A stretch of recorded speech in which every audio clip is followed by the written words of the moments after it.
इंसान के चेहरे पे जब खुशी होती है, दिलो दिमाग में जब खुशी होती है, तो बंजड़ भी बहारों के मानद लगता है, बाग बगीचे फूलों की खुशबू आने लगती है। और जब आदमी गम में, दुख में, चिंता में डूब जाता है, तो बहारें भी पतझड़ बन जाती हैं। उस परमपिता परमात्मा से, ओम रामदाता से, सतगुरु से जब इंसान प्यार करता है, सच्चे दिल से, सच्ची भावना से, तो यकीन मानो उसकी पतझड़ जिंदगी में कभी आता ही नहीं। एक पौधा होता है, बहुत से बच्चे जानते होंगे, बुजुर्ग जानते होंगे, सदाबहार। उसमें फूल हमेशा रहते हैं, फूल जाते नहीं, इसलिए उसका नाम है सदाबहार। तो जो परम पिता परमात्मा सतगुरु के वचनों पे 100% पहरा देता है, ठोक के दृढ़ यकीन रखता है, ये दो ही बातें काफी हैं। दृढ़ यकीन, वचनों पे पहरा, और साथ में कहीं सेवा और सुमरण करता हो तो सोने पे सुहागा नहीं, सब कुछ ही डायमंड बन जाता है। जो भी बेशकीमती प्लेटिनम कह लो, वो बन जाता है। उनके अंदर कोई गम, दुख, दर्द, चिंता उनको नहीं सताती। संत फकीर ऐसे होते हैं जो सबके लिए जागते हैं, सबके लिए दुआएं करते हैं, ताकि हर मालिक औलाद खुश रहे, सुखी रहे। और जो संत पीर फकीर से जुड़ जाता है, अगर वह वचनों को मानता रहे, अपनी ईगो, अपने अहंकार को एक साइड में रख के वचनों पे माने, वचनों को मानता हुआ उस पे चले, तो यकीन मानो उसकी जिंदगी में वो सदाबहार वाली बात बनी रहती है।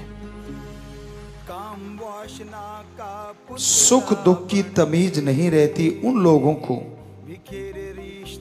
जो सच्चे दिल से अपने सतगुरु मौला के वचनों को फॉलो करते हैं या मानते हैं। गुरु को मानना एक अलग बात है, गुरु की मानना और गुरु को मानना, ये दोनों सबसे बड़ी बातें होती हैं। गुरु कभी भी अपने लिए पर्सनल कुछ करने को नहीं कहता, बल्कि वो तो सबके बोझ उठा के सबको मुस्कुराने की वजह देता है, सबको खुश करने के लिए हर वचन कहता है, हर किसी की जिंदगी से दुख, दर्द, चिंता, परेशानियां मिट जाएं, इस तरह की बातें समझाता रहता है।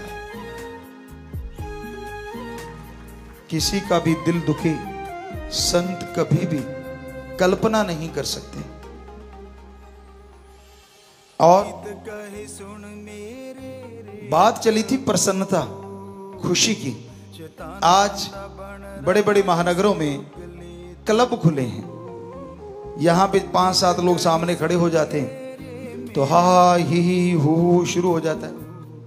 वो सामने खड़े होके ऐसी एक्टिंग करते हैं, थोड़ा अजीब अजीब, तो सामने वाले हंसते हैं और बदले में पैसे लिए जाते हैं। क्लब खुले हुए हैं, उसमें रजिस्ट्रेशन होता है। पर जो राम नाम से जुड़े होते हैं उन्हें चिंता नहीं करनी चाहिए। हालांकि जब हम अंदरूनी निगाह से देखते हैं, बहुत चिंता में रहते हैं लोग। पहले हमने एक भजन बोला था, एंजॉय, तो हमें नहीं लगता हमने कोई कसर छोड़ी उसमें, कि हमने आपको बताया कि कुछ भी हो रहा है, कैसे भी हो रहा है, आप टेंशन ना लिया करो, चिंता ना किया करो, क्योंकि चिंता जीते जी जलाने वाली चिता होती है।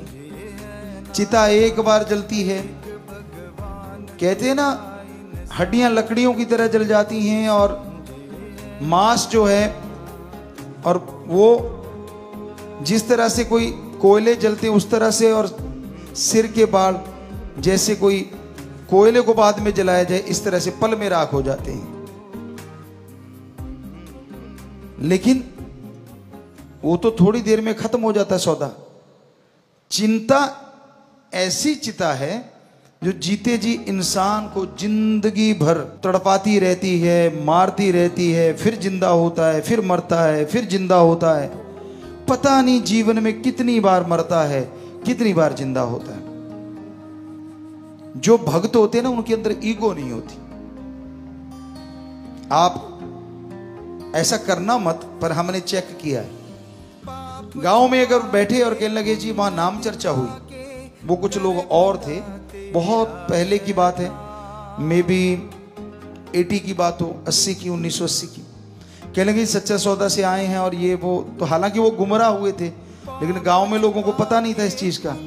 तो एक ऐसे पालथी मार के यूं भक्ति पे बैठा ऐसे, अब नाम चर्चा चल रही है और वो यूं बैठा, तो सारे उससे दूर दूर बैठे। हमने कहा भाई क्या हो रहा है? कहती ये तो भक्ति कर रहा। हमारे साथ सज्जन बैठे थे जो हमारे साथ काम किया करते खेतों में, कहने लगे क्या है? हमने कहा ढोंगी है।